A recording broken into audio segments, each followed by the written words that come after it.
Hi, good afternoon, good evening, good morning, everyone. I'm Anjali Singh, and I'm here today to have a conversation with two esteemed leaders from the industry. I'm currently the managing director in Deutsche Bank, and I head corporate bank operations. Prior to this, I have more than 25 years of work experience in my life, mainly in financial services across companies like Genpact, American Express, and FIS. So it gives me great pleasure to be here today on a panel for the Women in Technology Conference Spark. The Women in Technology India Forum focuses on increasing every woman's participation in STEM. It helps to fill a gap in gender diversity in STEM leadership by engaging, enabling, and employing women across various stages of life, from a girl child to a seasoned professional. And they work in the ecosystem that includes education institutes, colleges, organizations, and government. The theme of their conference this year, Spark, is inclusion, innovation, and impact. And this topic is going to be part of the third pillar, which is impact. We are discussing a topic that is very relevant in the world today, and it's on the top of the mind of every organization, CEO, and government.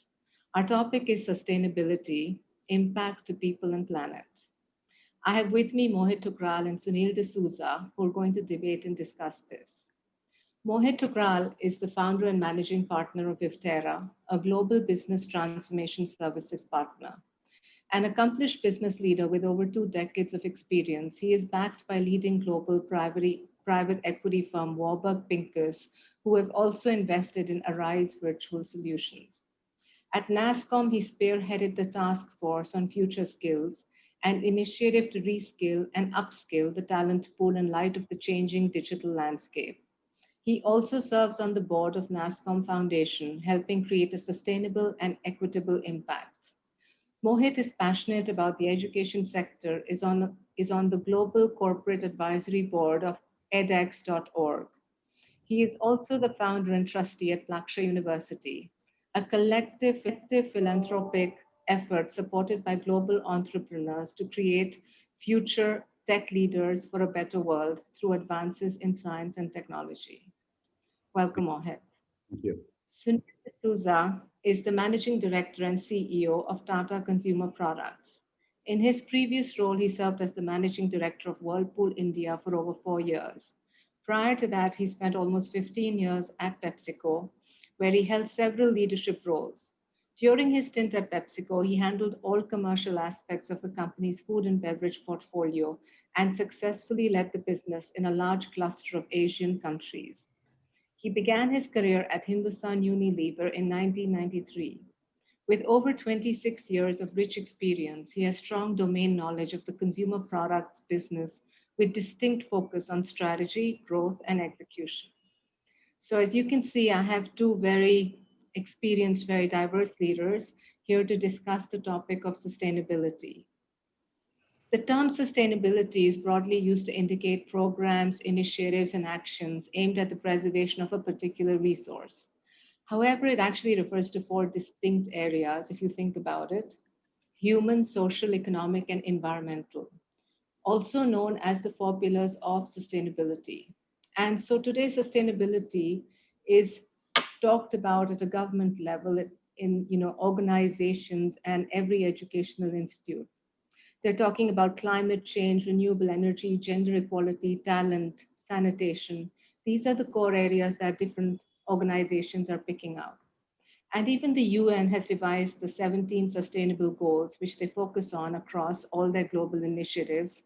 And this covers just about everything from, ending poverty in the world, hunger, health, well-being, gender equality, resilient infrastructure, environmental goals, and of course, peace.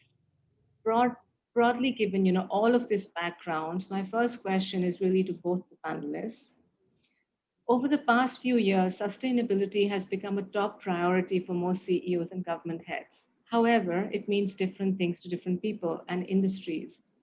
In your view, why is this such a burning platform now? And what does it mean for the industries you have worked in? Can I start with you, Mohit? Look,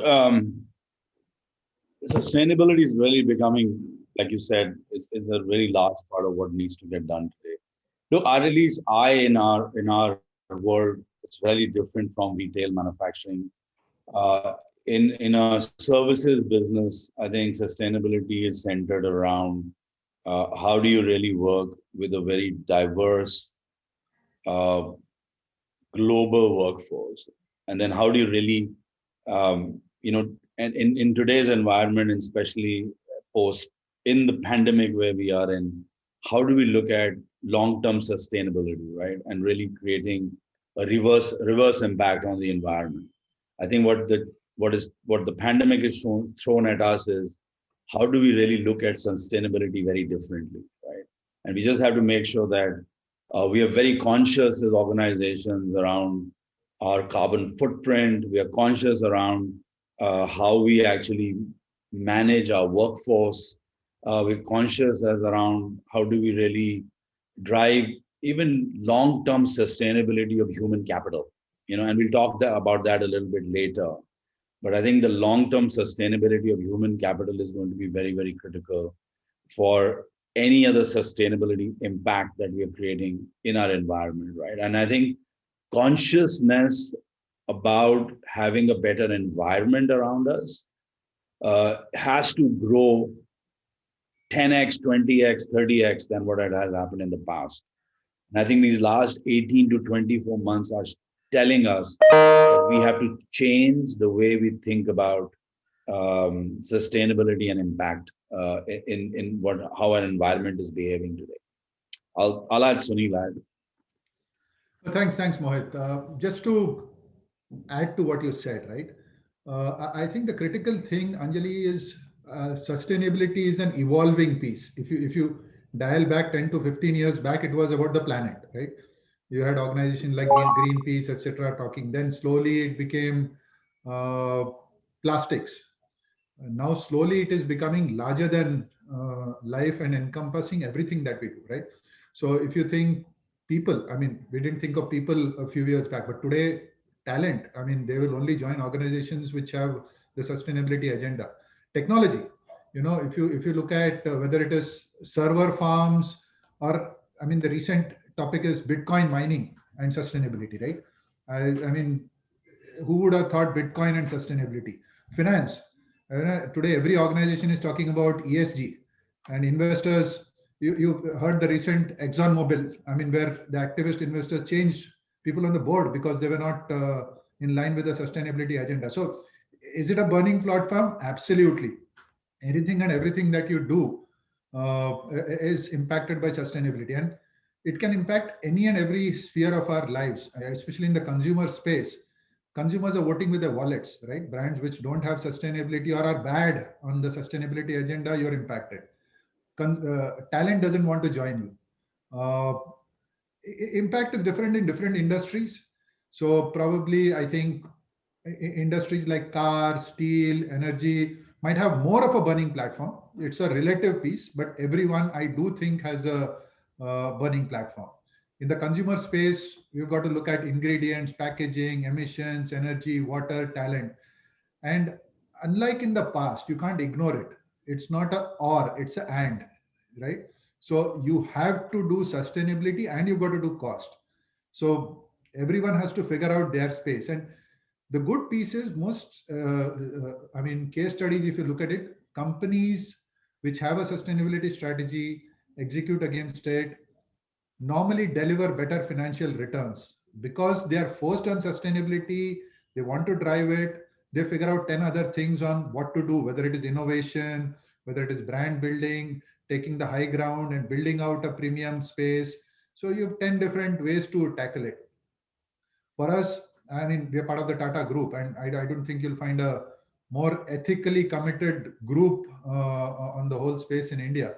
And at Tata Consumer itself, which we have been in existence for all of, I think, 15 months, because we were formed out of a merger between two companies. Our tagline is for better, right? Which is inherently denoting sustainability, whether it is planet, people, nutrition, emissions, everything. For me, it is a burning platform and there's no option, and you've got to address it, because if you don't, you're going to be history very quickly. Absolutely. Thank you. Thanks, Sunil, and thank you, Mohit. I think you both made the point that today sustainability is all encompassing. It might have started at one point. So if, 7, 8 years ago, we would have talked about sustainability, it would have certainly meant more environment. And so environmental sustainability, which aims to improve human welfare through protection of natural capital, still continues to be a large, part of what we do. And there are initiatives and programs defined that ensure that the needs of the population are met without compromising our future generations. So environmental, sustainability is placing a lot of importance on how businesses achieve positive outcomes without doing any harm to the environment. And I'm just going to talk about a banking example since I work for a bank. There is an interesting, Rabo Carbon Bank, and the CEO of that bank is very actively involved in working in reducing emissions and removing greenhouse gases from the atmosphere to do the right thing. But it's also working towards making businesses and communities future proof.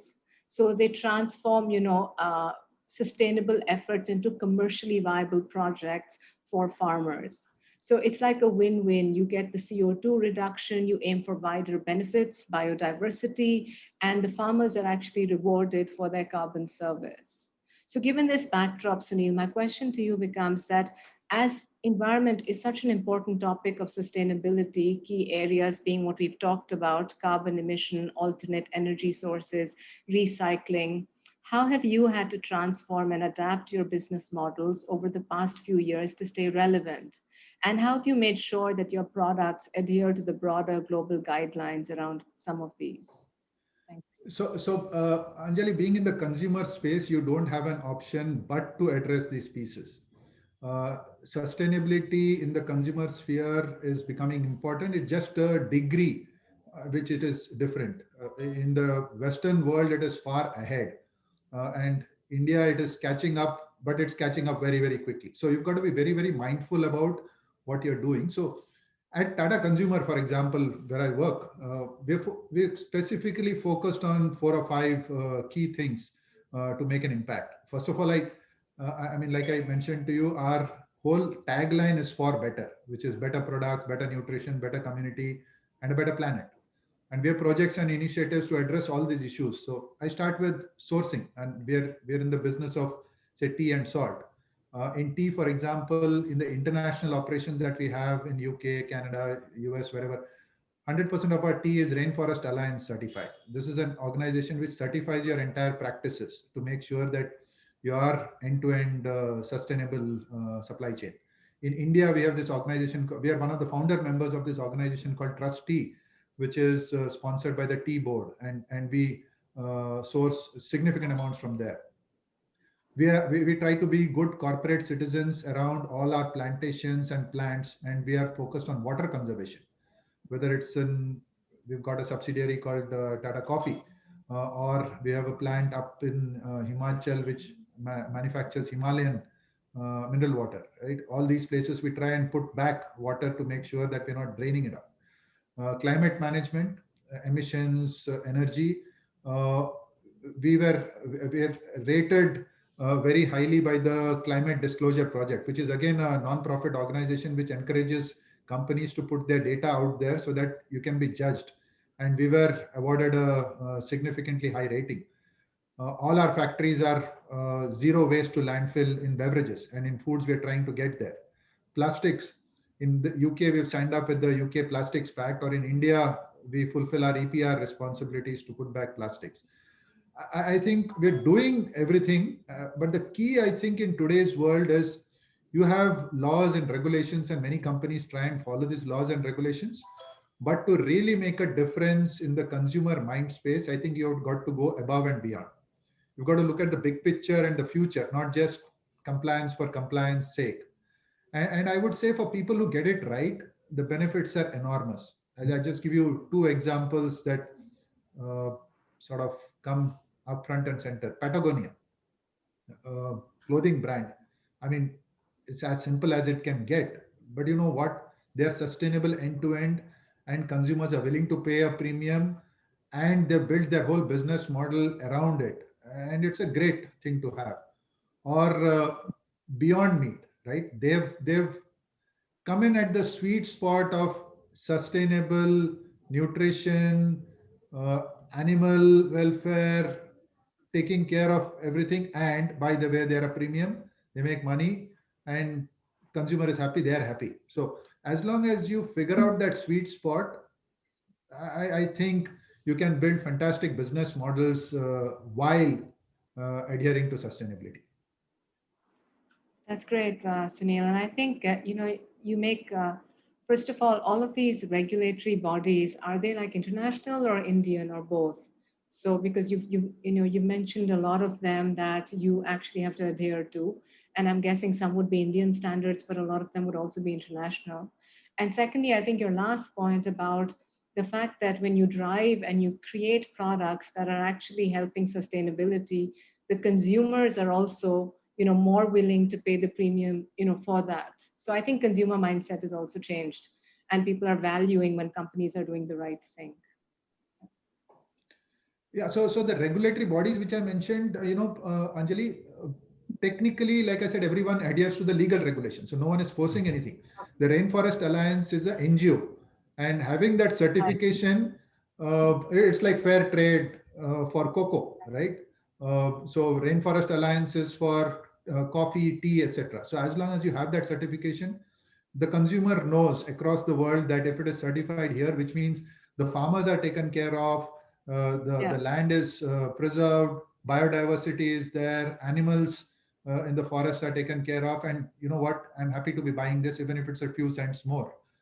Trustee in Yeah. India, similar piece. It's a voluntary organization, but the big companies have chosen to take part. So, like I said, it is going beyond the simple regulatory aspects and going above and beyond, which is what will pay off. That's great, because then it sounds more like the right companies are doing the right things to be able to adhere, and the consumers are also looking for which companies are doing this, which really shows a shift in the way that we think about our life and products. So I'm going to now ask the next question, actually, to you, Mohit. I wanted to check. So, over the past year, a lot of us have gone through a pandemic that the world hadn't seen, the likes of. And I know it changed the view of most companies in almost everything they did. For example, I work in Deutsche Bank, and until the pandemic came in, Deutsche Bank was a very conservative bank that expected its workforce to show up in office about 99% of the time. So even if you did 1 day work from home, it was an exception. It was sort of the special approval to be able to work from home. But look where the world has brought us today, and Deutsche Bank is now 99%, working from home in most of the parts of the world. And even when we think of going back to work or the future of work, we're actually thinking of it very differently. So I know, Mohit, that, in the past you've managed financial services and insurance verticals, and now you're heading, the company and working with Wobbers Pincus. So Arise is a company that provides a platform to clients with support services through a virtual network connecting work from home services to companies that need all kinds of BPM solutions. And given that the pandemic actually moved the entire world into a work from home situation, what is your view on how this changes the future of work? And Rise is a great example of what they were already doing. So what is it that has changed for them? But what are the pillars that will be needed to sustain the new normal? And how is it an opportunity for all of us? So instead of thinking of it as, oh no, how do we think of it as, wow, there's a lot coming?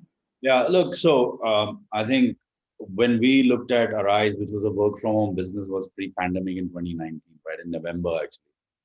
And we felt that it's going to take 2 years for us to evangelize the world to move to work from home, right? And bam, COVID happened. A lot of, what has happened in the last 18 months is not good. You feel the pain, but at least from the business model, it's completely transformed. And look, I think the working from home or working from anywhere, and I read uh, N. Chandrasekharan talking about yesterday about third place, right? He talked about at the Qatar Economic Forum, and I always believe that there's always going to be that working from anywhere and that third place, right? And I think the shift is now happened, and it is happening. And I think the future of work is going to be about where you get the best talent anywhere in the world. So it's a bit of going back to the world is actually becoming flat and flatter, right? And talent is going to be now available. You can dip into talent now anywhere in the world, right?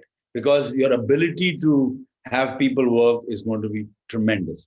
I think so. That's going to be one way of how we shift our headset, saying, I can get talent anywhere and make a, her or him work from anywhere in the world, right? So that shift has to happen. And that will define how the future of work is also going to get defined, right? Two, if you look at the way the world's moving, um, I think, and it's already happening in the US where companies are now saying, hey, you need to get back to work, post Labor Day, and already the younger millennial working force is really raising their hands and saying, sorry, that's not the world we want to be in. We want to be in a world which is work from anywhere. It's an hybrid. We want to be at the workplace, but we also don't want to be at the workplace, right? And I think the options which people will get now are going to be much more. And the younger generation, I think, will now start thinking about their lives very, very differently of the kind of work they want to do, the kind of education they want to look at. I think some of that is going to change a lot over the next, I would say, next 2-3 years. So I think some of that shift is happening today, and the future of work is going to shift to skills which are deeper. It's going to shift towards more focus on an industry. The generalist, I think, will start fading away over a period of time. And as technology becomes more and more, active, right? I mean, if you look at it, we've all worked 18 months, done financial transactions. People have done large M&A deals where they've pumped in like $50 billion or $20 billion. This all done on a virtual environment. I think the way everything will change is going to be very different. I think new technologies will emerge to make that shift. And I think some of that will start now happening over the next 12 to 18 months. Thanks. I think the whole world is going to move to a new normal. And we keep telling our workforce that when you come back to work, don't expect it to look anything like, what you left. Because even as we come back, frankly, the COVID guidelines will need to be in office, at least in India. So it's going to be interesting. And I also like the fact that you touched on something that's going to become a future topic as we go forward. It's going to be generational diversity, because now there's going to be the older workforce and there's going to be the millennials and there's going to be Generation Z coming into workforce. And so, to your point, Mohit, the new younger people are saying, I'm not this 9 to 5, office going person. I'm going to work from anywhere and I'm going to deliver fabulous results to you. So I do think that's going to be another very big topic for us as we go into the next 3 or 5 years. Every company will also be tackling, generational diversity and how you optimize some of that. So thanks. It's kind of a good segue into my next question, Mohit, and that's all about human capital, because that's also one of the big pillars of sustainability. And you talked about it. I also know you're heading or part of one of the founders of Plaksha University to develop tech leaders.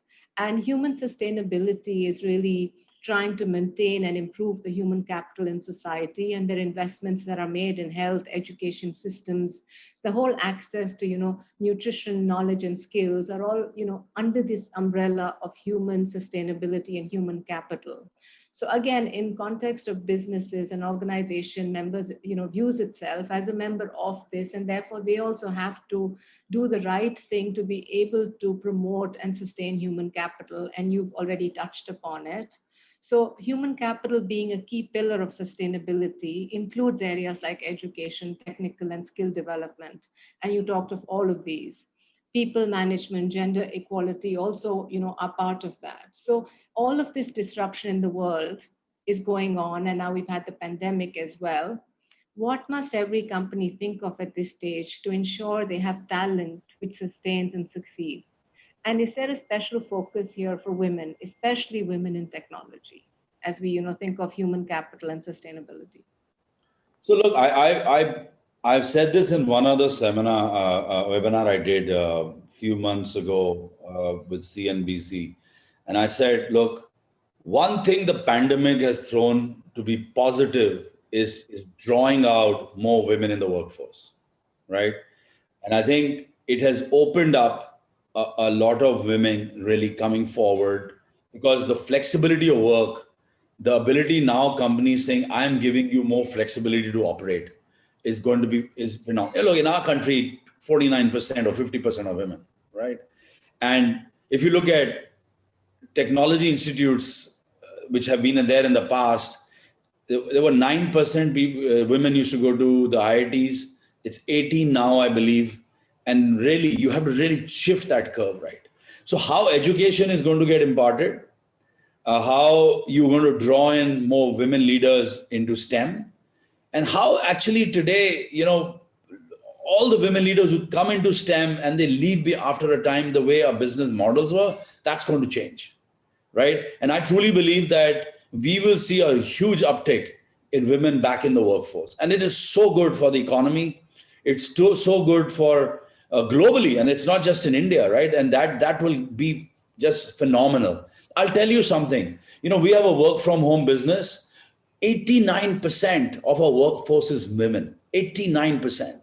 And the reason is because they have the flexibility to work when they want to work and where they want to work, right? And I think that is going to be just a massive shift that will get driven around the world. And more of that will play out. Technology will obviously help. And I think the education ecosystem will also get changed, right?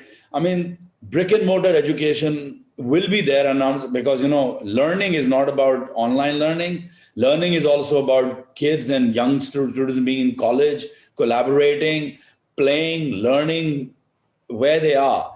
But I think that shift will also happen. Do kids need to go to school all 5 days, right? Can a lot of the classes be done online and then some classes can be done on campus? So I think that some of that shift will start happening over the next 2-3 years, right? Because I'm not a big proponent of only online education. I'm a big proponent of online education being an enabler to what we used to do in the past. And because of that, can we spread and bring in more students and more women and more children into the background? Because some of this has to start at the grassroots, right? At the school level, at the university level, and then it stems up to the organizations level, right? Because you need to have women leaders graduating out of tech schools and then being there in organizations for the way the future is going to get defined, right? So it's that whole value chain that you have to, which I think will start shifting over the next, I would say it's already started to shift, but I think some of the acceleration of that will happen over the next 2 to 3 years, and then it will sustain from a long-term perspective. So I think that all of that is going to be very critical, right? And I think the other big thing I think is going to happen is that the diversity of talent and that you see in smaller towns in our country will start emerging more, right? Because we have to move away from this large country syndrome, right? And we have so much of good talent and so much of people who are hungry to prove themselves in these smaller cities, and that will start getting drawn out into our workforce, right? So I think some of that human capital shift is going to happen, right? And people will have the flexibility of what they want to do. Organization will give the flexibility of how they want to treat their people. I think the engagement model between organizations and its employees or our colleagues will change. And I think all of that shift will now starting to happen. So I think there will be, at least I think, a new operating model for the future of work. And that operating model will have a lot of these things, which will try to, at least I believe, make a very different impact, as we go into the next 5 to 10 years. And I think the last 18 months has helped us think a lot about how we want to change and what are those changes. And the speed of change is going to be phenomenal. is the way the other way I think about it. I don't know. I answered your question completely, but I think I do believe that all of this is going to really be very, very important as we move forward.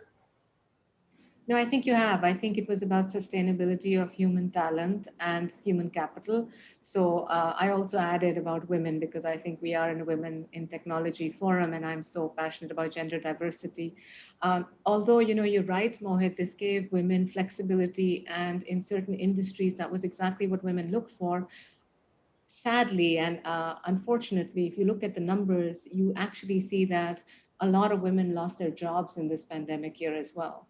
So, and a lot of women had to opt out of being at work because they had to go back to caretaking as children were not in schools anymore. So it's been a little bit of a mixed bag, but I do think as we go into the future of work, if women continue to get this flexibility without a pandemic, then of course it becomes far more sustainable human capital, and you're missing out 50% of the world if you don't have women being part of the workforce and part of leadership.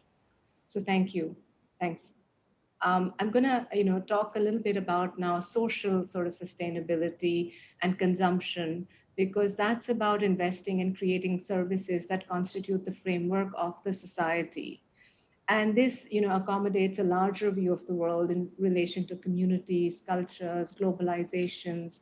Again, it's all about preserving future generation and acknowledge what are we doing today and how it's having an impact on others. So social sustainability focuses on improving social quality with many different concepts that are there.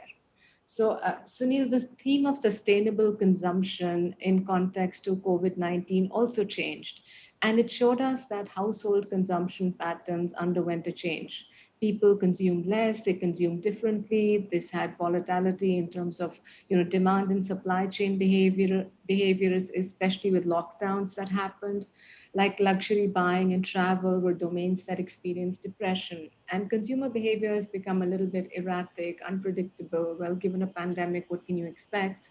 So, what have been the learnings for companies like yours, companies that are actually geared up for consumers and are, creating products which is a lot on, predictive consumer behavior? How are you changing your sustainable strategies to satisfy new sustainability demands? And how are you going to co-create this sustainability through the supply chain method? So what has this taught you in the past year and a half or so? So thanks, Anjali. I think the COVID-19 pandemic is a major public health concern worldwide, right? But I think it is having a long-term impact on both environmental sustainability as well as social responsibility, because the whole way in which people are looking at the environment, sustainable consumption, social action, just like you said, it's changed because you have physical quarantine, social isolation, and then your mind starts working on these pieces. So during the pandemic, I mean, we've seen multiple trends, and this is I'm speaking specifically for India, right? Work from home, both of you talked about it. I think that is one big thing. So how will that pan out going into the future? Health and wellness, the because people are sitting there, not much physical exercise, not much getting around. Now people are getting very, very conscious about health and wellness. uh, Digital, whether it is consumption of media or it is commerce on digital, I think that is probably accelerated by 5 7 years. It was there, it's gone through the roof. In-home consumption, now people are discovering that I don't need to go to a gourmet restaurant. There is a few things I can put it together, and you know what, I can have a good time without the bill, right? Convenience. I mean, in that in-home consumption, the whole convenience piece, that you know people are now willing to pay for convenience. uh, Rural, in India, right? I mean, for some time it was urban and everything about urban. Now everyone is talking rural because that is the lesser impacted part. The kirana, right? It was going out of fashion. Everyone wanted to be seen in the latest mall and the modern trade store. Now, tails between their legs, everyone is at the nearest kirana, and the kirana guy is now becoming sophisticated, right? He's got his WhatsApp and his home deliveries and all that. So, I can go through this list. The good and bad part, Anjali, if you read all the consultancies, everyone is making predictions on where the world is going, what will. The only thing I keep telling my people is, listen, keep all this. 1 year from now, let's look at how many of those predictions came true, right? Because I don't know. I mean, human being adapts very quickly to the environment. So right now, while they have moved in a certain direction, as the pandemic recedes and people get back to their normal lives, I don't know how many of them will stick. But the key is to, I think, for companies like us, is to have our noses on the ground and smell very quickly which of these are going to stick. And there are some pieces which we have seen, and like for us, we have adapted very quickly in terms of products, right? So we've launched a bunch of health and wellness products because that, I think, trend is going to remain. So whether it is Tetli Immune, Tulsi Green, we've launched a Haldi Doodh. I mean, this is Haldi Doodh was a big headline, right? So we've launched it. Right now, it's doing well. We'll see 1 year later where it evolves. We've launched, people are focused on now health and wellness. We've just launched a 30% less sodium salt. It's just getting launched. It's still not hit the market. So focus on that. Digital and e-commerce, I think every single company is talking about it. They're ramping up the whole space. Focus on rural, we are focused on it. Convenience, I think across our products, whether it's my Sampan range or Quick Chai, everything we are looking at convenience. And we're doubling down everything around sustainability, making sure that we're ticking off those boxes while we're doing all these pieces. So whether it is sourcing, packaging, energy, I talked about it.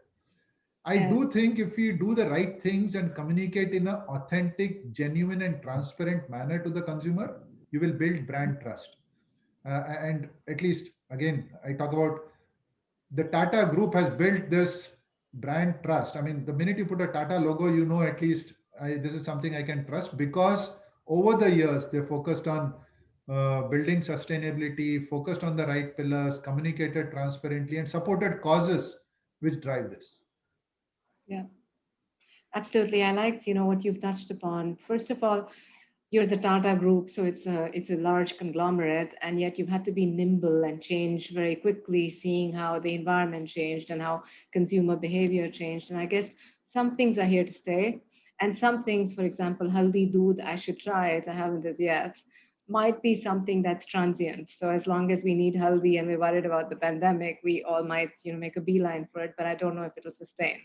And I also think, like you said, e-commerce has accelerated by 5 or 7 years, and I do think that's here to stay, because frankly, as a consumer myself, who wasn't someone who liked e-commerce too much, I like the touch and feel. I'm old school.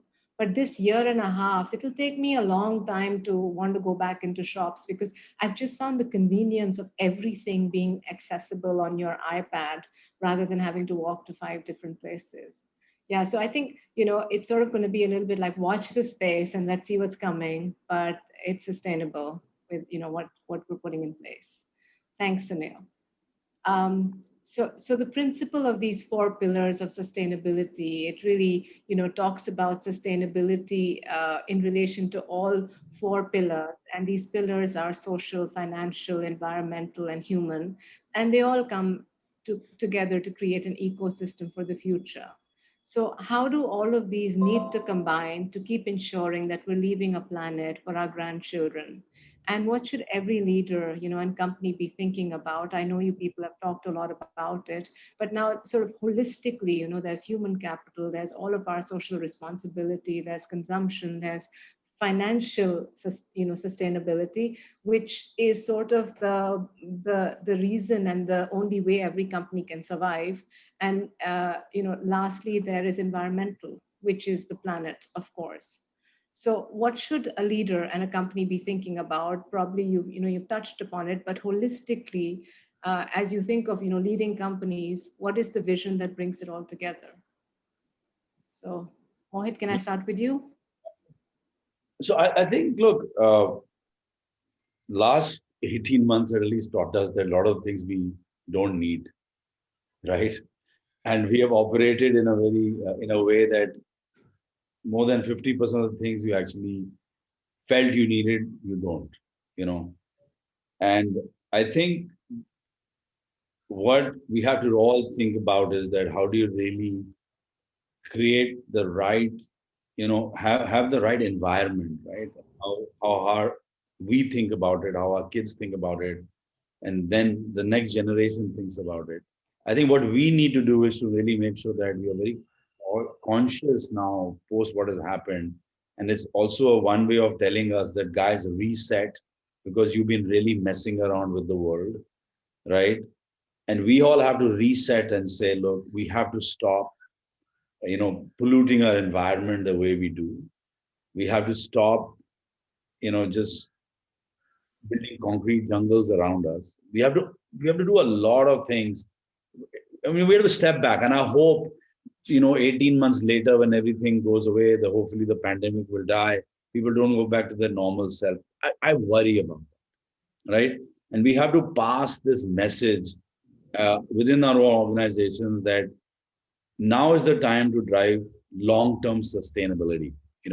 Whether you drive it in your own offices in terms of workplace usage, server farm usage, carbon footprint, all these things. We all have to now tell us that we have to now plan for long term, right? And I think all of that is so critical now, right? We don't. It's not that we have to do things very differently, right? We don't have to find new things to do. There are a lot of things that we have not done, which should have done for years. Now is the time to say what we didn't do. Let's do it, right? Over the next 10 years, so that we have cleaner air in the cities we live. We have better environment, we have better places to breathe and be at, right? And we have to just, reduce the consumption level of certain things that we don't require, right? And I think that's going to be very, very critical. But sometimes I worry, because when you step out and when you read that Louis Vuitton sales went up through the roof, and I'm saying, my God, what's going on, right? So I think it's human behavior is very different. I hope all of us start thinking about our lives very differently than the way we've actually lived them. Sunil, please, over to you. Yeah, so It's just okay just to have on sales go up, Mohit, let the world also enjoy themselves a little bit, right? That's all right. But so, before, Sunil, I hand it to you, I just want to say both of you have been in the industry for, many years, more than 20 years. So I'm asking you this question.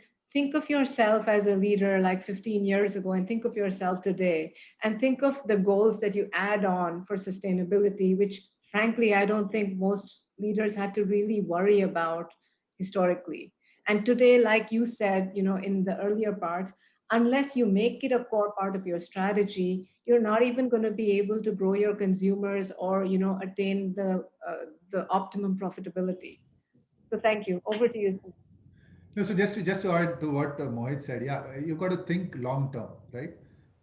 In terms of sustainability and what you're leaving the planet for. And as an organization, I think you've got to have a very clear strategy.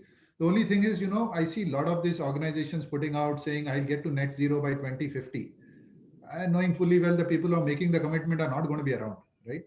So I think that is something I would be mindful about, because then unless the organization has put down very clear milestones around, I'll get to that by 2050, but here's what I'll do in 2020, here's what I'll do by 2025. I think I would love to see that, and I would urge people to do that.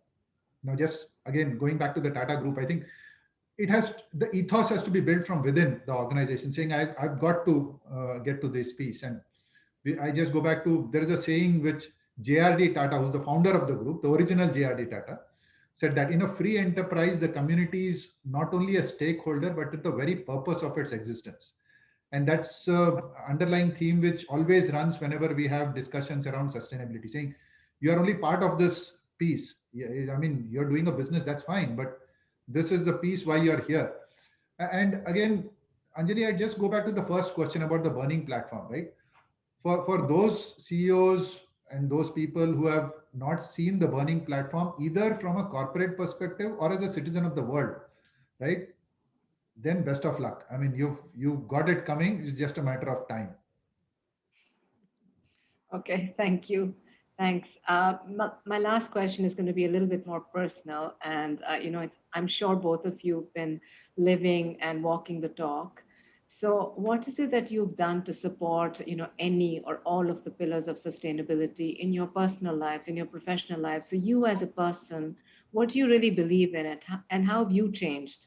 Would love to hear from both of you in terms of a very personal experience. Which one of these is really core to you, you're very passionate about, and you're driving it in your lives? Sunil?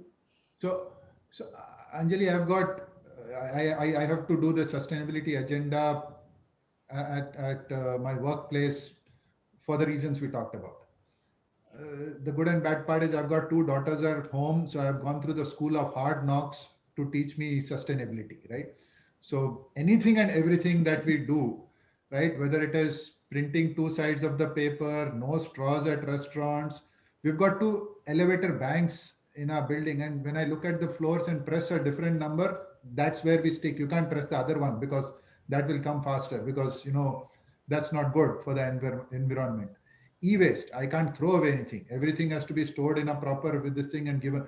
So anything and everything that I do, I've got two citizens of the world of tomorrow who are like making sure that I am not moving off course.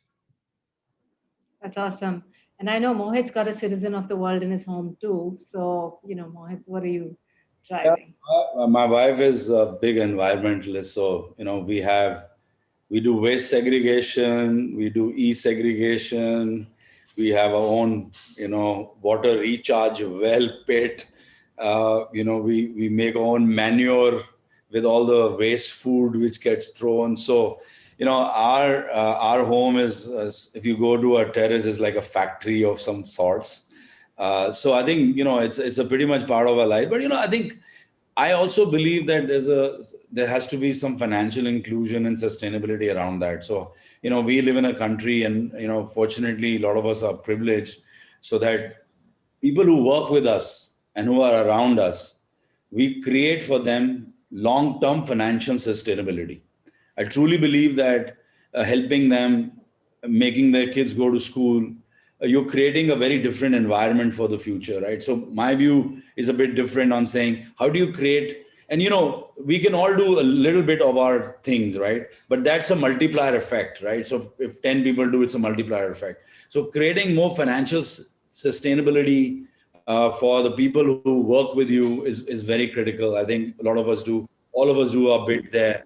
But I think for us, at least for us at home, it's such a big thing that it is very important that we do that, just not for ourselves, but also for the people who make our lives easy every day, right? So I think that's very important for the way I think about it. And then what Sunil said, you got to just do a bit, your own bit for the environment, a little bit here and a little bit there.